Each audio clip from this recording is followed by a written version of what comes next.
હાલો મિત્રો, કેમ છો? મજામાં છો? આ અમારી યુટ્યુબ ચેનલ પર તમારું સ્વાગત છે અને આજનો મારો વિષય છે કે સંપૂર્ણ ભારતનો સાંસ્કૃતિક વારસાની પ્રશ્નોત્તરી લઈને આવ્યો છું મિત્રો, કે જેના અંદર એપિસોડ નંબર 2 છે અને આજના એપિસોડના અંદર મિત્રો આપણો 101થી લઈને 200 પ્રશ્નો આપણે સારી રીતે સમજીશું કે જે તમારી વર્ગ 3ની એક્ઝામના અંદર ખૂબ જ કામ આવવાનું છે, કે જેવી કે પોલીસ કોન્સ્ટેબલ, ફોરેસ્ટ ગાર્ડ, વર્ગ 3ની જેટલી પણ એક્ઝામ આવતી હોય મિત્રો, વીએમસી, બીએમસી, બરોબર, ગૌણ સેવા પસંદગી મંડળ, પંચાયતી લેવલની કોઈ પણ ભરતી હોય અથવા ઇવન જીપીએસસીની કોઈ પણ એક્ઝામ હોય મિત્રો, અથવા સીસીઈની કોઈ પણ એક્ઝામ હોય, તો એના અંદર આ વિડીયો તમને ખૂબ જ ઉપયોગી નીવડવાનું છે.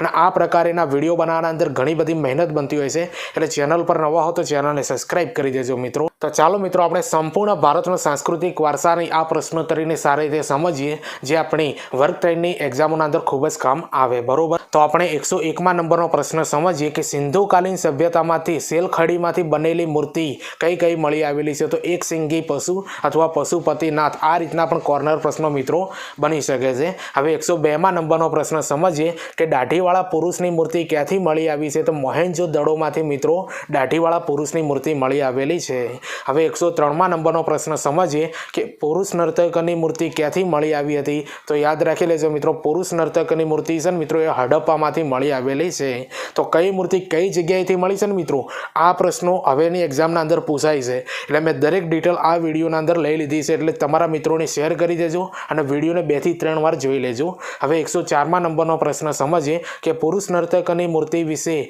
જ્હોન માર્શલ શું કહે છે? તો આ મૂર્તિ યુવા શિવ નટરાજનું સ્વરૂપ દર્શાવે છે. તો આ રીતનો મિત્રો કોર્નર પ્રશ્ન પણ બની શકે છે. બરોબર, હવે 105માં નંબરનો પ્રશ્ન સમજીએ કે પુરુષ નર્તકની મૂર્તિની વિશેષતાઓ શું છે? આપણે સમજી લઈએ મિત્રો, કારણ કે વિધાનવાળા પ્રશ્નો બને તો આપણને કોઈ તકલીફ ના થાય, એટલા માટે મેં ડિટેલ લેવાની કોશિશ કરી છે. તો સૌપ્રથમ મિત્રો, પુરુષ નર્તકની મૂર્તિની વિશેષતાના અંદર એ છે કે મસ્તક અને હાથ પગ વગરની મૂર્તિ મળી આવી છે. બરોબર, કમરથી ઉપરનો ભાગ ડાબી તરફ નમેલો છે અને ત્રીજા નંબરના અંદર કાળા પથ્થરમાંથી બનાવેલી છે. તો મિત્રો, આ પુરુષ નર્તકની મૂર્તિના અંદર આટલી વિશેષતાઓ છે મિત્રો, યાદ રાખી લેવાની. હવે 106માં નંબરનો પ્રશ્ન સમજીએ કે હડપ્પા કાળમાં મૂર્તિઓ બનાવવા માટે શાનો ઉપયોગ કરવામાં આવતો હતો? તો કાંસુ અને તાંબાનો ઉપયોગ કરવામાં આવતો હતો. એ સમયે લોખંડ હતું મિત્રો, પણ આ લોકો અજાણ હતા, એટલા માટે કાંસુ અને તાંબાનો ઉપયોગ કરતા હતા, એટલા માટે આ સમયને કાંસ્ય તામ્ર યુગ તરીકે પણ ઓળખવામાં આવે છે.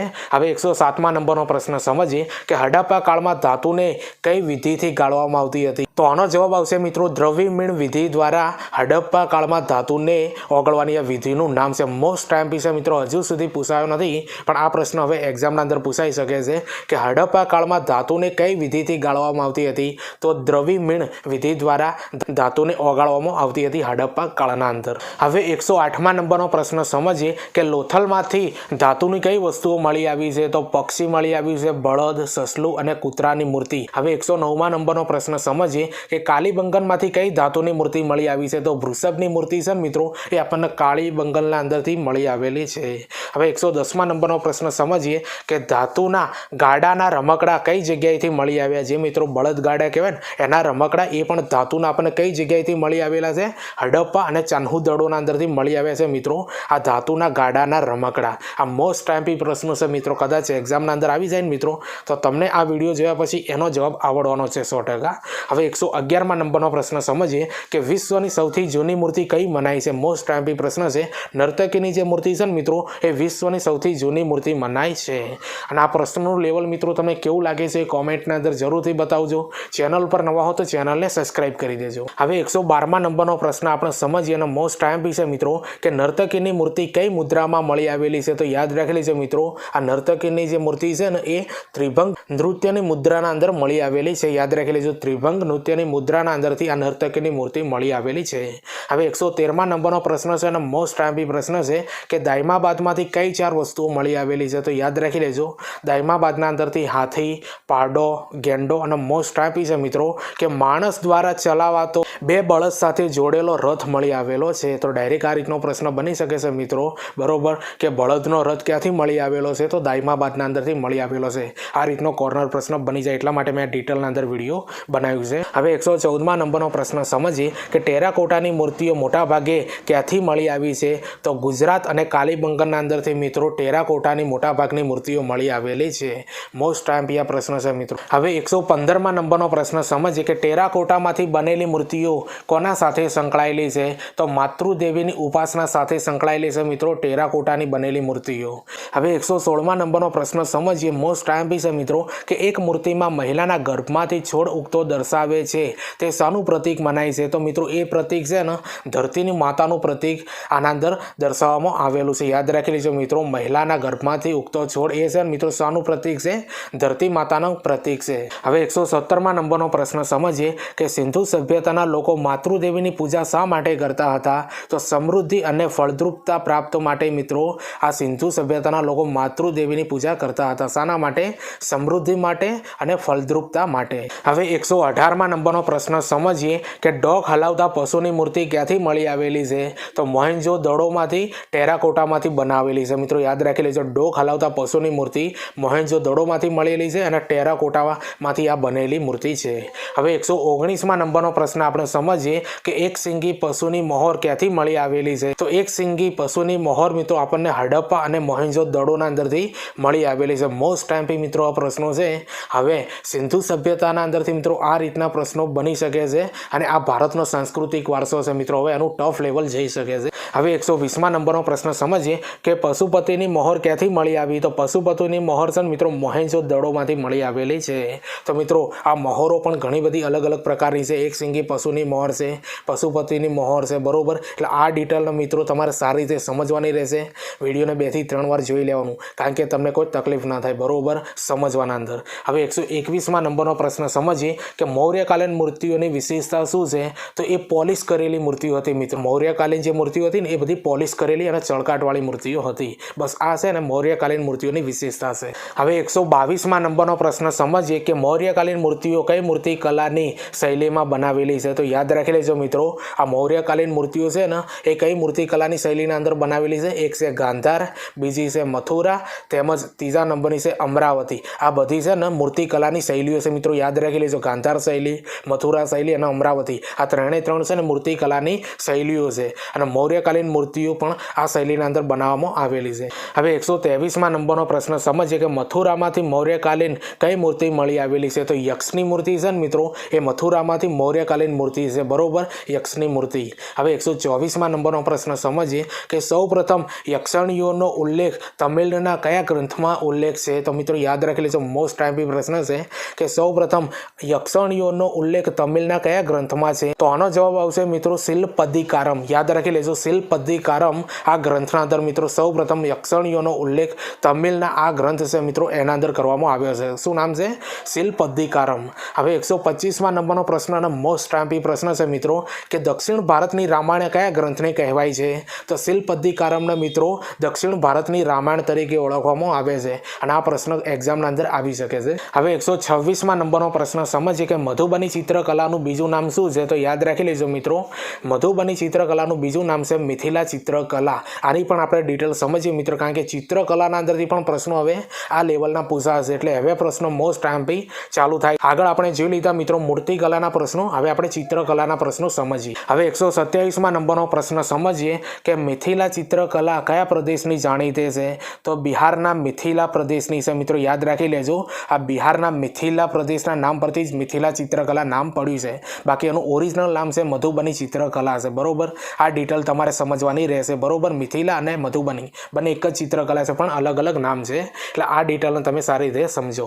હવે 128માં નંબરનો પ્રશ્ન સમજીએ કે મિથિલા ચિત્ર જેને આપણે મધુબની ચિત્રકલા કહીએ છીએ એ કલા કયા શહેરમાં તૈયાર થાય છે? મિત્રો યાદ રાખી લેજો, સ્થળ અલગ છે અને શહેર પણ અલગ છે, બરોબર. એટલે આ કયા શહેરના અંદર થાય છે? તો મધુબની શહેરની આસપાસની ગ્રામીણ સ્ત્રી દ્વારા તૈયાર કરવામાં આવે છે. તો યાદ રાખી લેજો મિત્રો, આ મિથિલા ચિત્રકલાનું મધુબની નામ શા માટે પડ્યું? કારણ કે મધુબની શહેરનું નામ છે એટલા માટે મિથિલા ચિત્રકલાનું નામ મધુબની ચિત્રકલા બન્યું છે. બસ આટલી ડિટેલ યાદ રાખવાની છે. એકવાર ફરીથી સમજી લો કે મિથિલા ચિત્રકલા જેને આપણે મધુબની ચિત્રકલા કહીએ છીએ એ કયા શહેરના અંદર તૈયાર થાય છે? તો મધુબની શહેરની આસપાસની ગ્રામીણ સ્ત્રીઓ દ્વારા આને તૈયાર કરવામાં આવે છે, બરોબર. તો મિથિલા ચિત્રકલાનું નામ કઈ રીતે બન્યું મિત્રો? મધુબની એના શહેરના નામ ઉપરથી, બરોબર, મધુબની શહેરના નામ ઉપરથી. બસ આટલી ડિટેલ આ રીતની તૈયારી કરો મિત્રો એટલે તમારી એક્ઝામના અંદર માર્ક્સ ના કપાય. હવે 129માં 36મા નંબરનો પ્રશ્ન સમજીએ કે મિથિલા મધુબની ચિત્રકલામાં શું ચિત્રિત કરેલ છે? તો મિત્રો યાદ રાખી લેવાનું, જન્મ, લગ્ન અને તહેવારો જેવા શુભ પ્રસંગોનું ચિત્રકામ કરવામાં આવે છે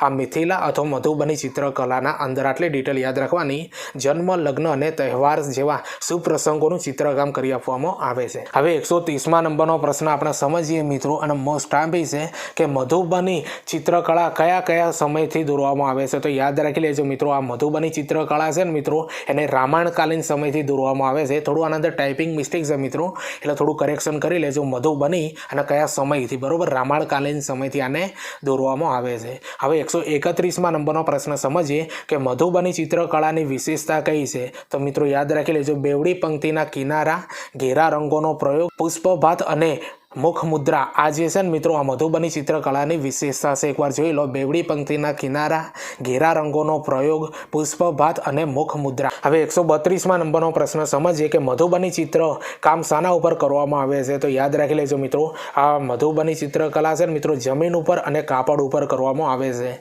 તો આવા પણ પ્રશ્નોનું લેવલ મિત્રો તમારી એક્ઝામના અંદર આવી શકે છે, અને ચિત્રકલાના અંદરથી મિત્રો પ્રશ્નો આવા જ પૂછાશે હવે, બરોબર. એટલે આ વિડીયો તમારા માટે ખૂબ જ ઇમ્પોર્ટન્ટ છે. આના પહેલાં આપણે મૂર્તિકલાના પણ પ્રશ્નો સમજી લીધા મિત્રો, કે જે તમારી એક્ઝામના અંદર આના બાર પ્રશ્નો નહીં જાય, બરોબર. એટલે વિડીયો સારું લાગતું હોય તો લાઇક કરી દેજો, શેર કરી દેજો, અને ચેનલ પર નવા હો તો ચેનલને સબસ્ક્રાઈબ કરી દેજો. હવે 133મા નંબરનો પ્રશ્ન આપણે સમજીએ કે મધુબની ચિત્રકળાના કયા કયા ચિત્રકાર છે મિત્રો? આ બનાવતા હોય ને મિત્રો મધુબની ચિત્રકલા, એ કયા કયા ચિત્રકારો છે, એમના નામ?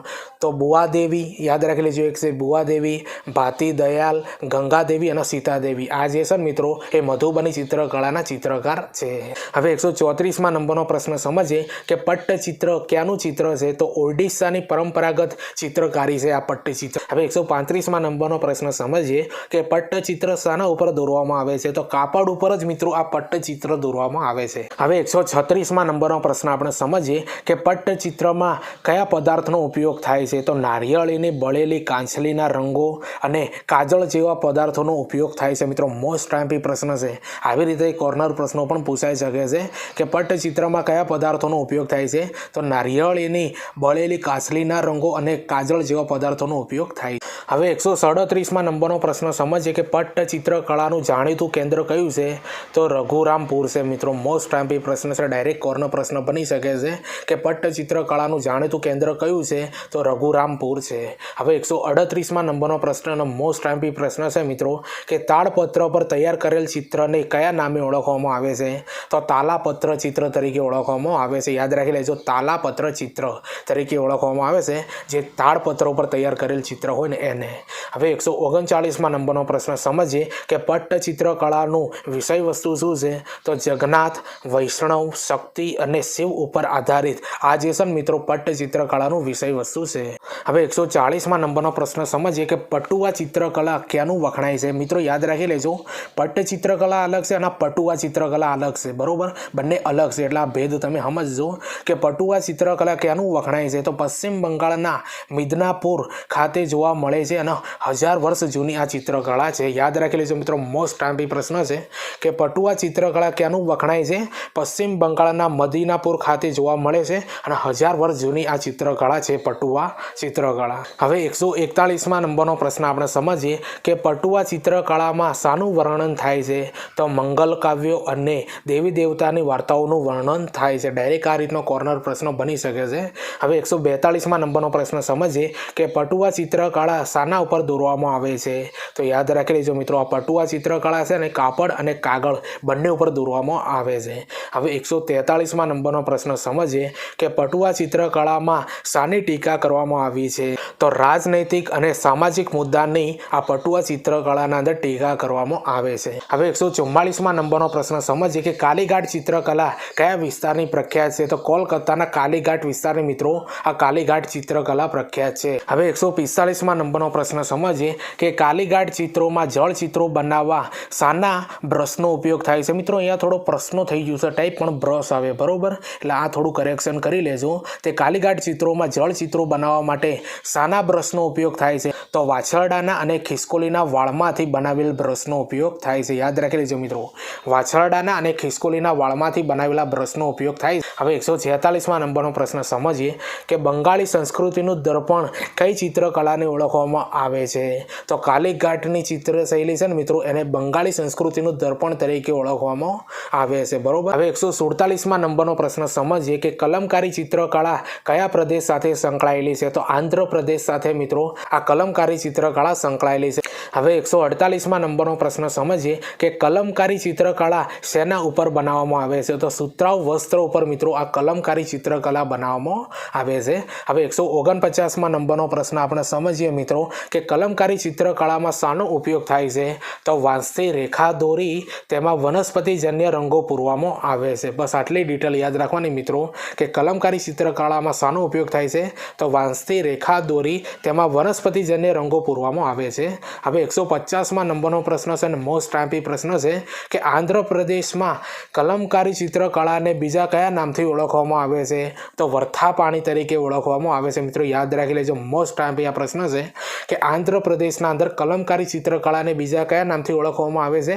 વર્થા પાણીના નામથી ઓળખવામાં આવે છે. તો મિત્રો આજે ભારતનો સાંસ્કૃતિક વારસાનો જે આ વિડીયો છે મિત્રો કે જેના અંદર 101થી લઈને 200 પ્રશ્નો આપણે સમજીશું મિત્રો. અગાઉ મેં એપિસોડ નંબર 1 બનાવ્યો છે કે જેના અંદર 1થી 100 પ્રશ્નો છે, એ પણ ખૂબ ઉપયોગી છે. મારી ચેનલ ઉપર પડેલો છે મિત્રો, બરોબર. કઈ જગ્યાએ પડ્યો છે હું આગળ ડિટેલ તમને આપું છું. તો આ 150 પ્રશ્નો છે મિત્રો, બરોબર. હજુ આગળ પ્રશ્નો ચાલુ છે. આવા પ્રશ્નો તમારે બીજા જોવા હોય મિત્રો તો મારી ચેનલ પર મિત્રો અલગ અલગ વિષય પર આવા મેં વિડીયો બનાવેલા છે મિત્રો કે જે તમારી વર્ગ 3ની એક્ઝામના અંદર ખૂબ જ કામ આવશે. જે વિષયો આ પ્રમાણે છે મિત્રો, જોઈ લો તમે.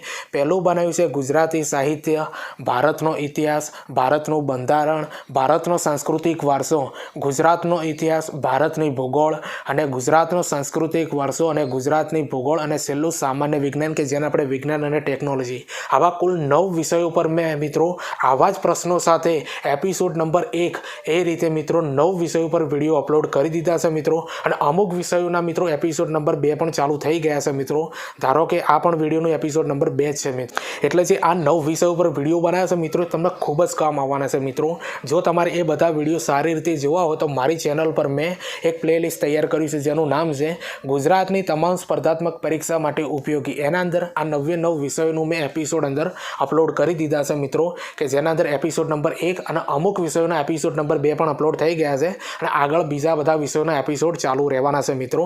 અને આ બધા જે વિડીયો છે મિત્રો એ તમારી વર્ગ 3ની જેટલી પણ એક્ઝામો આવતી હોય, પોલીસ કોન્સ્ટેબલ છે મિત્રો, ફોરેસ્ટ ગાર્ડ છે, વીએમસી, પીએમસી, સીસીઈ છે, બરોબર, ગૌણ સેવા પસંદગી મંડળ, પંચાયતી રાજની કોઈ પણ છે મિત્રો, જેટલા બી ક્લાર્કો છે બરોબર, એ બધાના અંદર મિત્રો આ પ્રશ્નો તમને ખૂબ જ કામ આવવાના છે મિત્રો, બરોબર.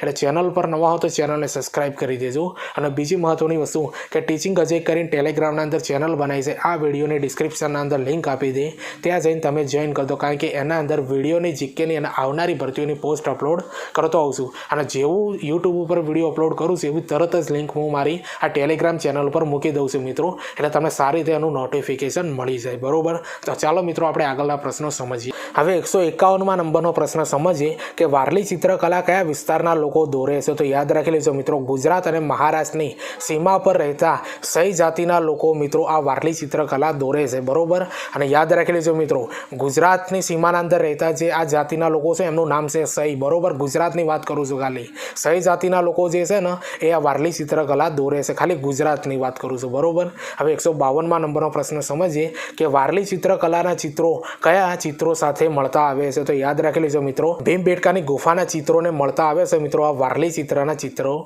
હવે 153માં નંબરનો પ્રશ્ન સમજીએ કે વારલી ચિત્રકલામાં કયા આકારોનો ઉપયોગ થાય છે? તો વારલી ચિત્રકલાના અંદર મિત્રો ભૌમિતિક આકારોનો ઉપયોગ થાય છે. હવે 154માં નંબરનો પ્રશ્ન સમજીએ કે વારલી ચિત્રકલા ગુજરાતમાં કયા વિસ્તારના લોકો દોરે છે? તો યાદ રાખી લેજો મિત્રો, અહીંયા વિસ્તાર પૂછવામાં આવે છે, બરોબર, જાતિ પૂછવામાં આવી નથી, બરોબર. જો જાતિ પૂછવામાં આવે તો ગુજરાતના સહી જાતિના છે, બરોબર. પણ અહીંયા વારલી ચિત્રકલા ગુજરાતના કયા વિસ્તારના લોકો દોરે છે? તો ડાંગ વિસ્તારના લોકો દોરે છે. તો ડાંગ વિસ્તારના લોકો છે ને મિત્રો આ વારલી ચિત્રકલાને દોરે છે, બરોબર. હવે 155માં નંબરનો પ્રશ્ન છે અને મોસ્ટ આઈમ્પી પ્રશ્ન છે કે વારલી ચિત્રકલાના અંદર માર્ગદર્શક તરીકે કોનો સમાવેશ થાય છે? તો યાદ રાખી લેજો મિત્રો, વારલી ચિત્રકલાના અંદર માર્ગદર્શક તરીકે ક્ષેત્રપાળ દેવતાનો સમાવેશ થાય છે, માર્ગદર્શક તરીકે. બસ આટલી ડિટેલ યાદ રાખવાની, આના બાર પ્રશ્ન નહીં જાય. હવે 156માં નંબરનો પ્રશ્ન સમજીએ કે પરણિત સ્ત્રીઓ દ્વારા દોરવામાં આવતા ચિત્રોને શું કહે છે? તો આને મિત્રો ચોક તરીકે ઓળખવામાં આવે છે. મોસ્ટ આઈએમપી પ્રશ્ન છે. આવા પ્રશ્નો મિત્રો તમારી એક્ઝામના અંદર આવી શકે છે. હવે 157માં નંબરનો પ્રશ્ન સમજીએ કે દક્ષિણ ગુજરાતના કોંકણા લોકો વારલી ચિત્રકળાના નામે કયા પ્રખ્યાત ચિત્રો દોરે છે? મિત્રો યાદ રાખી લેજો. દક્ષિણ ગુજરાતના કોંકણા લોકો જે છે ને મિત્રો એ વારલી ચિત્રકળાના નામે એક બીજા પણ ચિત્રો દોરે છે વારલી ચિત્રકળા, પણ એને બીજા નામથી ઓળખવામાં આવે છે જેનું નામ છે પચવી ચિત્ર તરીકે પણ ઓળખવામાં આવે છે. એટલે આ ડિટેલને યાદ રાખવાની મોસ્ટ ટાઈમ છે. ડાયરેક્ટ એક્ઝામના અંદર પૂછાઈ જાય કે દક્ષિણ ગુજરાતના કોંકણા લોકો વારલી ચિત્રકળાના નામે કયા પ્રખ્યાત ચિત્રો દોરે છે? તો પચવીના ચિત્રો દોરે છે. બરોબર, આમ છે વારલી ચિત્રકળા, પણ એમના અંદર જે દોરાય છે ને એને પચવીના ચિત્રો તરીકે ઓળખવામાં આવે છે. બસ આ રીતનું મિત્રો ડીપના અંદર સમજવાનું. હવે 158માં નંબરનો પ્રશ્ન સમજીએ કે મહારાષ્ટ્રમાં વારલી ચિત્રકળા કઈ કોમના લોકો દોરે છે? બરોબર, ગુજરાતના અંદર દોરે છે ને મિત્રો એ સહી જાતિના છે. એટલે તમને મેં આગળ 2 થી 3 વાર ટકોર કરીને સમજાયા હતા કે જે ગુજરાતના અંદર જે આ વારલી ચિત્રકળા દોરે છે ને એમને સહી જાતિના લોકો છે. બરોબર, અને મહારાષ્ટ્રના અંદર જે આ વારલી ચિત્રકળા દોરે છે ને કઈ કોમ છે? માસે. યાદ રાખી લેજો, માસે જે કહે છે ને મિત્રો કોમ, એના દ્વારા આ મહારાષ્ટ્રના અંદર વારલી ચિત્રકળા દોરવામાં આવે છે. કઈ કોમના છે? માસે કોમના છે. હવે 159માં નંબરનો પ્રશ્ન સમજીએ કે વારલી ચિત્રકળાને આંતરરાષ્ટ્રીય સ્તર સુધી પહોંચાડનાર વ્યક્તિનું નામ જણાવો. તો જીવ્યા સોમા માસે. યાદ રાખી લેજો. હવે 160માં નંબરનો પ્રશ્ન આપણે સમજીએ મિત્રો કે પીછવાઈ ચિત્રકળા કયા સંપ્રદાય સાથે સંકળાયેલ છે? તો વૈષ્ણવ સંપ્રદાય સાથે મિત્રો આ પીછવાઈ ચિત્રકળા જોડાયેલી છે. મોસ્ટ આઈએમપી પ્રશ્ન છે. હવે 161માં નંબરનો પ્રશ્ન સમજીએ કે પીછવાઈનો અર્થ શું થાય છે? ડાયરેક્ટ મિત્રો આ રીતનો પણ પ્રશ્ન બની શકે છે. તો પીછનો અર્થ થાય છે પાછળ, જ્યારે વાયનો અર્થ થાય છે લટકવું, એવો અર્થ થાય છે મિત્રો. ડાયરેક્ટ આ રીતનો કોર્નર પ્રશ્ન બની શકે છે. બરોબર. હવે 162માં નંબરનો પ્રશ્ન સમજીએ કે ગુજરાતમાં પીછવાઈ ચિત્રકલાને કયા મ્યુઝિયમમાં મૂકવામાં આવી છે? તો યાદ રાખી લેજો મિત્રો, આ ગુજરાતના અંદર પીછવાઈ ચિત્રકલાને અમદાવાદ ટેલિકોમ મ્યુઝિયમના અંદર મૂકવામાં આવેલી છે. હવે 163માં નંબરનો પ્રશ્ન સમજીએ કે પીછવાઈ ચિત્રકળાનું મુખ્ય કેન્દ્ર કોને ગણવામાં આવે છે? તો રાજસ્થાનના નાથદ્વારને મિત્રો પીછવાઈ ચિત્રકળાનું મુખ્ય કેન્દ્ર ગણવામાં આવે છે. કોને? રાજસ્થાનના નાથદ્વારને. હવે 164માં નંબરનો પ્રશ્ન સમજીએ કે રોગન ચિત્રકળાનો અર્થ શું થાય છે? તો વાર્નિશ કે તૈલી તેવો અર્થ થાય છે. હવે 165માં નંબરનો પ્રશ્ન સમજીએ કે રોગન ચિત્રકળા કોણ લાવ્યું? તો પાકિસ્તાનમાંથી આવેલી મુસ્લિમ પ્રજાતિ ભારતમાં લાવી હતી અને આ કચ્છ વિસ્તારના અંદર વસે છે મિત્રો. આ મુસ્લિમ પ્રજાતિ જે રોગન ચિત્રકળા ભારતના અંદર લાવી. હવે 166માં નંબરનો પ્રશ્ન અને મોસ્ટ આઈએમપી પ્રશ્ન છે મિત્રો, ઘણી બધી એક્ઝામોમાં પૂછાઈ ગયો. તે કયો પરિવાર રોગન ચિત્રકળા માટે જાણીતો છે? તો ખત્રી મુસ્લિમ પરિવાર છે ને મિત્રો એ રોગન ચિત્રકળા માટે જાણીતો છે. હવે 167માં નંબરનો પ્રશ્ન સમજીએ કે ભારતમાં ખાસ કરીને રોગન ચિત્રકળા કયા વિસ્તારની પ્રખ્યાત છે? તો મિત્રો આગળ મેં આનો જવાબ આપી દીધો કે ભારતમાં ખાસ કરીને રોગન ચિત્રકળા મિત્રો કચ્છ વિસ્તારના અંદર પ્રખ્યાત છે. હવે 168માં નંબરનો પ્રશ્ન સમજીએ કે કામણગારી ચિત્રકળા કયા વિસ્તારની છે? તો કચ્છ વિસ્તારની છે મિત્રો આ કામણગારી ચિત્રકળા. મિત્રો યાદ રાખી લેજો, કમણગારી અને કામણગારી બંને ચિત્રકળાના અંદર બહુ મોટો ડિફરન્ટ છે. બરોબર, એટલે તમને કોઈ પણ જાતનું તકલીફ ન થાય. કમણગારી છે એ ચિત્રકળા અલગ છે અને કામણગારી આ બંને ચિત્રકળાઓ અલગ છે. બરોબર, એટલે આપણે અગાઉ કમણગારી ભણી ગયા, હવે આપણે આ કામણગારી ચિત્રકળાને સમજીએ છીએ અને એ કચ્છ વિસ્તારના અંદર ખૂબ જ પ્રખ્યાત છે. હવે 169માં નંબરનો પ્રશ્ન સમજીએ અને મોસ્ટ આઈએમપી પ્રશ્ન છે કે કામણગારી ચિત્રકલામાં કયા ચિત્રો દોરવામાં આવે છે? તો કામણગારી ભીત ચિત્રોમાં રામાયણ અને કૃષ્ણ લીલાના દ્રશ્યો સાથે દિવાલ પર ચિતરવામાં આવે છે. તો યાદ રાખી લેજો મિત્રો. હવે 170માં નંબરનો પ્રશ્ન મોસ્ટ આઈએમપી પ્રશ્ન છે મિત્રો કે કચ્છ જિલ્લાના કયા ચિત્રોને કામણગારી શૈલી તરીકે ઓળખવામાં આવે છે? તો યાદ રાખી લેજો મિત્રો, કચ્છ જિલ્લાના ભીત ચિત્રો અને પોથી ચિત્રોને કામણગારી શૈલી તરીકે ઓળખવામાં આવે છે. હવે 171માં નંબરનો પ્રશ્ન સમજીએ કે પિથોરા ચિત્રકળા કયા વિસ્તારમાં જોવા મળે છે? તો છોટાઉદેપુર જિલ્લાના અંદર મિત્રો આ પિથોરા ચિત્રકળા જોવા મળે છે. અને આ પ્રશ્ન મિત્રો ઘણી બધી એક્ઝામોના અંદર પૂછાઈ ગયેલો છે. તો મિત્રો પ્રશ્નોનું લેવલ તમને કેવું લાગે છે એ કોમેન્ટના અંદર જરૂરથી બતાવજો. ચેનલ પર નવા હો તો ચેનલને સબસ્ક્રાઈબ કરી દેજો. આ વિડીયોની લિંક તમારા મિત્રોને શેર કરી દેજો. હવે 172માં નંબરનો પ્રશ્ન સમજીએ કે પિથોરા ચિત્રકળા કઈ જાતિના લોકો દ્વારા દોરવામાં આવે છે? તો રાઠવા આદિવાસીઓ દ્વારા મિત્રો આ પિથોરા ચિત્રકળા દોરવામાં આવે છે. હવે 173માં નંબરનો પ્રશ્ન સમજીએ કે પિથોરા મુખ્યત્વે કઈ બાબતોનું સૂચન કરે છે? તો યાદ રાખી લેજો મિત્રો, પિથોરા મુખ્યત્વે ધાર્મિક બાબતોનું સૂચન કરે છે. હવે 174માં નંબરનો પ્રશ્ન સમજીએ કે સૌરા ચિત્રકળા કયા વિસ્તારમાં અને કઈ કોમના લોકો દોરે છે? મિત્રો મોસ્ટ આઈએમપી છે. બરોબર, કેવા કેવા નામ છે મિત્રો યાદ રાખી રાખી લેજો, તમે ક્યારે સાંભળ્યા પણ નહીં હોય, બરોબર. જે લોકો વાંચતા હશે એમને ખબર હશે, બાકી જે નવી રીતે વિડીયો જોતું હોય ને એને આ બધા નામ બહુ નવા જ લાગતા હોય. એટલે 174માં નંબરનો પ્રશ્ન આપણે ફરીથી સમજીએ કે સૌરા ચિત્રકળા કયા વિસ્તારમાં અને કઈ કોમના લોકો દોરે છે. તો ઓડિશામાં આ ચિત્રોને દોરવામાં આવે છે અને સૌરા જનજાતિના લોકો દ્વારા મિત્રો આ ચિત્રકળાને દોરવામાં આવે છે. જે ચિત્રકળાનું નામ છે ને મિત્રો એ જનજાતિનું નામ છે, બરોબર. સૌરા ચિત્રકળા અને સૌરા જનજાતિ, એટલે આ ડિટેલ મિત્રો તમને સમજવાના અંદર બહુ સરળ પડશે. હવે 175માં નંબરનો પ્રશ્ન સમજીએ કે સૌરા ચિત્રકળામાં શાનો ઉપયોગ થાય છે. તો ભૌમિતિક આકારોનો મિત્રો સૌર ચિત્રકળાના અંદર ઉપયોગ થાય છે. હવે 176માં નંબરનો પ્રશ્ન સમજીએ કે સૌરા ચિત્રકળા કઈ ચિત્રકળાને મળતી આવે છે. તો વારલી ચિત્રકળાને મિત્રો આ સૌર ચિત્રકળા મળતી આવે છે, કારણ કે બંને છે ને ભૌમિતિક આકારોનો ઉપયોગ કરે છે એટલે સેમ બને છે, બરોબર. હવે 177માં નંબરનો પ્રશ્ન સમજીએ કે સૌર ચિત્રકળા કોને સમર્પિત હોવાનું મનાય છે. તો યાદ રાખી લેજો મિત્રો, સૌરાના પ્રથમ દેવતા એડિટલને સમર્પિત થવાનું મનાય છે. તો યાદ રાખી લેજો મિત્રો, મોસ્ટ ટાઈમ્પી પ્રશ્ન છે કે સૌરા ચિત્રકળા કોને સમર્પિત હોવાનું મનાય છે. તો સૌરાના પ્રથમ દેવતા એડિટલને સમર્પિત થવાનું મનાય છે. હવે 178માં નંબરનો પ્રશ્ન અને મોસ્ટ ટાઈમ્પી પ્રશ્ન છે કે મંજૂષા ચિત્રકળા કયા શહેર સાથે સંબંધિત છે. તો બિહારના ભાગલપુર શહેર સાથે મિત્રો આ મંજૂષા ચિત્રકળા છે મિત્રો સંબંધિત છે. હવે 179માં નંબરનો પ્રશ્ન અને મોસ્ટ ટાઈમ્પી પ્રશ્ન છે કે મંજૂષા ચિત્રકળાને બીજા કયા નામથી ઓળખવામાં આવે છે. નાગ કે સર્પ ચિત્રકળા તરીકે પણ ઓળખવામાં આવે છે, કારણ કે સાપની અને નાગની છાપો પાડવામાં આવે છે ને એટલા માટે મિત્રો આ મંજૂષા ચિત્રકળાને નાગ કે સર્પ ચિત્રકળા તરીકે ઓળખવામાં આવે છે. હવે 180માં નંબરનો પ્રશ્ન સમજીએ કે મંજૂષા ચિત્રકળા શાના પર દોરવામાં આવે છે. તો કાગળ અને શણની થેલી ઉપર દોરવામાં આવે છે આ મંજૂષા ચિત્રકળા, બરોબર. કાગળ અને શણની થેલી પર. હવે 181માં નંબરનો પ્રશ્ન છે, મોસ્ટ ટાઈમ્પી પ્રશ્ન છે મિત્રો કે કઈ ચિત્રકળાને અંગિકા કળા તરીકે ઓળખવામાં આવે છે. તો મંજૂષા ચિત્રકળાને મિત્રો અંગિકા કળા તરીકે ઓળખવામાં આવે છે. શા માટે આને અંગિકા કળા તરીકે ઓળખવામાં આવે છે? કારણ એનું અહીંયા આપેલું છે કે અંગ મહાજન પદ સાથે સંકળાયેલી છે ને એટલા માટે મિત્રો આ મંજૂષા ચિત્રકળાને અંગિકા કળા તરીકે ઓળખવામાં આવે. હવે 182માં નંબરનો પ્રશ્ન સમજીએ કે ચેરિયાલ, યાદ રાખી લેજો મિત્રો, ચેરિયાલ ચિત્રકળા કયા રાજ્યમાં જોવા મળે છે. તો તેલંગાણાના અંદર મિત્રો ચેરિયાલ ચિત્રકળા જોવા મળે છે. તો મિત્રો આ ચિત્રકળાના નામ મિત્રો તમે પહેલી વાર સાંભળ્યા હશે, બરોબર.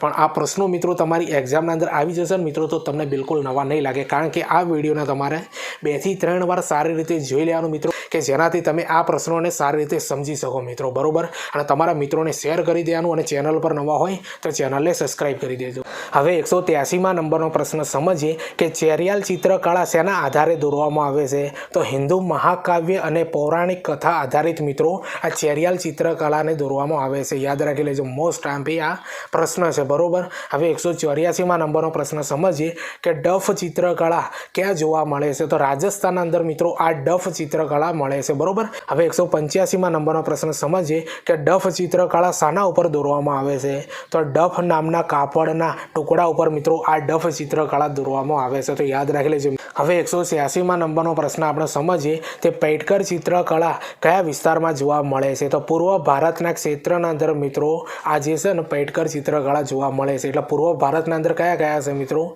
ઝારખંડ, પશ્ચિમ બંગાળ અને ઓડિશા, 3 વિસ્તારના અંદર મિત્રો પૈટકર ચિત્રકળા જોવા મળે છે. હવે 187માં નંબરનો પ્રશ્ન સમજીએ કે પૈટકર ચિત્રકળામાં મુખ્યત્વે વિષય વસ્તુ શું હોય છે. તો મૃત્યુ પછી માનવ જીવનનું શું થાય તે વસ્તુ આના અંદર મિત્રો દોરવામાં આવે છે. મોસ્ટ ટાઈમ્પી પ્રશ્ન છે કે પૈટકર ચિત્રકળામાં મુખ્યત્વે એનું વિષય વસ્તુ શું છે મિત્રો, એટલે શું દોરવામાં આવે છે. તો મૃત્યુ પછી માનવ જીવન શું થાય ને એ ચિત્રો આ પૈટકર ચિત્રકળાના અંદર દોરવામાં આવે છે. હવે 188માં નંબરનો પ્રશ્ન છે, મોસ્ટ ટાઈમ્પી પ્રશ્ન છે, ભીલ જનજાતિ શબ્દ શેના પરથી પડ્યો છે. તો બિલ્લુ નામ પરથી મિત્રો આ ભીલ શબ્દ પડ્યો છે અને આ લોકો છે ને મિત્રો દ્રવિડ કુળના મિત્રો માનવામાં આવે છે આ ભીલ જનજાતિને, બરોબર. બસ આટલી ડિટેલ યાદ રાખવાની. હવે 189માં નંબરનો પ્રશ્ન છે, મોસ્ટ ટાઈમ્પી છે મિત્રો. આ પ્રશ્ન મિત્રો ઘણી બધી એક્ઝામના અંદર અગાઉ પૂછાઈ ગયેલો છે મારા ખ્યાલથી કે ભીલનો અર્થ શું થાય છે. તો બાણ અથવા તીર મિત્રો આ ભીલનો અર્થ થાય છે મિત્રો. આ જીપીએસસીની એક્ઝામના અંદર મિત્રો આવા પ્રશ્નો પૂછાતા હોય છે, બરોબર. એટલે હવે તમારી વર્ક 3ની એક્ઝામના અંદર પણ આવા પ્રશ્નો આવી શકે છે, બરોબર. એટલે એકવાર જોઈ લો કે ભીલનો અર્થ શું થાય છે. તો બાણ અથવા તીર એ ભીલનો અર્થ થાય છે. હવે 190માં નંબરનો પ્રશ્ન સમજીએ કે ભારતમાં ભીલ જનજાતિની સંખ્યા કેટલા ટકા છે? તો 38% છે. હવે 191માં નંબરનો પ્રશ્ન સમજીએ કે ભીલ જનજાતિ ભારતના કયા વિસ્તારમાં વસવાટ કરે છે? તો છત્તીસગઢ, મધ્યપ્રદેશ, પૂર્વ ગુજરાત અને રાજસ્થાન આટલા વિસ્તારોના અંદર આ ભીલ જનજાતિ ભારતના વિસ્તારોના અંદર વસવાટ કરે છે. બરોબર. હવે 192માં નંબરનો પ્રશ્ન સમજીએ કે ગોંડ જનજાતિ મૂળ નિવાસ ક્યાંના છે? તો છત્તીસગઢના બસ્તર સંભાગના છે. મિત્રો યાદ રાખી લેજો, મોસ્ટ આઈમ્પી પ્રશ્ન છે કે ગોંડ જનજાતિ મૂળ નિવાસ ક્યાંના છે? તો છત્તીસગઢના બસ્તર સંભાગના છે.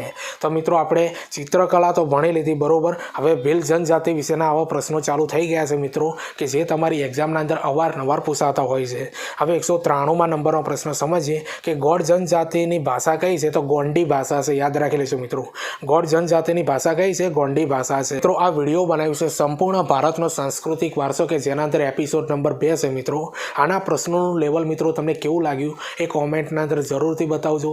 ચેનલ પર નવા હો તો ચેનલને સબસ્ક્રાઈબ કરી દેજો મિત્રો. અને આવા જ પ્રશ્નોવાળા મેં અલગ અલગ વિષયો પર મિત્રો વિડીયો બનાવ્યા છે. મિત્રો એની ડિટેલ થોડી આપી દો મિત્રો, જાણી લો તમે, કારણ કે તમને પણ એક્ઝામના અંદર કામ આવી જાય. બરોબર. પહેલા નંબરના અંદર બનાવ્યું છે ગુજરાતી સાહિત્ય, ભારતનો ઇતિહાસ, ભારતનું બંધારણ, ભારતનો સાંસ્કૃતિક વારસો, ગુજરાતનો ઇતિહાસ, ભારતની ભૂગોળ, ગુજરાતનો સાંસ્કૃતિક વારસો, ગુજરાતની ભૂગોળ અને સામાન્ય વિજ્ઞાન કે જેને આપણે વિજ્ઞાન અને ટેકનોલોજી. આવી રીતે કુલ 9 વિષયો પર મિત્રો એપિસોડ નંબર 1 મેં અપલોડ કરી દીધા છે બધાના અંદર. બરોબર. કે જેના અંદર એક વિડીયોના અંદર 100 પ્રશ્નો હોય છે. બરોબર. હવે એપિસોડ નંબર 2 અમુક વિષયોના મેં અપલોડ કરી દીધા છે મિત્રો. આ બધા વિડીયો મિત્રો તમારે એક જગ્યા પર જોવા હોય તો મારી ચેનલ ઉપર આવવાનું. એના અંદર મેં એક પ્લેલિસ્ટ તૈયાર કરી છે જેનું નામ છે ગુજરાતની તમામ સ્પર્ધાત્મક પરીક્ષા માટે ઉપયોગી વિડીયો. એના અંદર આ જે બધા જેટલા પણ 99 વિષયોના જે વિડીયો છે આ પ્લેલિસ્ટના અંદર એડ કરી દીધા છે મિત્રો. એના એપિસોડ નંબર 1 અને એપિસોડ નંબર 2 પણ અમુકના એના અંદર એડ કરેલા છે અને ત્યાંથી તમને આ સારી રીતે જોઈ શકશો. અને બીજી મહત્વની વસ્તુ, ટીચિંગ અજય કરીને ટેલિગ્રામના અંદર ચેનલ બનાવી છે મિત્રો. આ વિડીયોને ડિસ્ક્રિપ્શનના અંદર લિંક આપી દે, ત્યાં જઈને તમે મને જોઈન કરજો, કારણ કે એના અંદર વિડીયોની જીકેની અને આવનારી ભરતીની પોસ્ટ અપલોડ કરું છું. હવે 194માં નંબરનો પ્રશ્ન સમજીએ કે ભારતમાં બીજો સૌથી મોટો જનજાતિ સમૂહ કયો છે?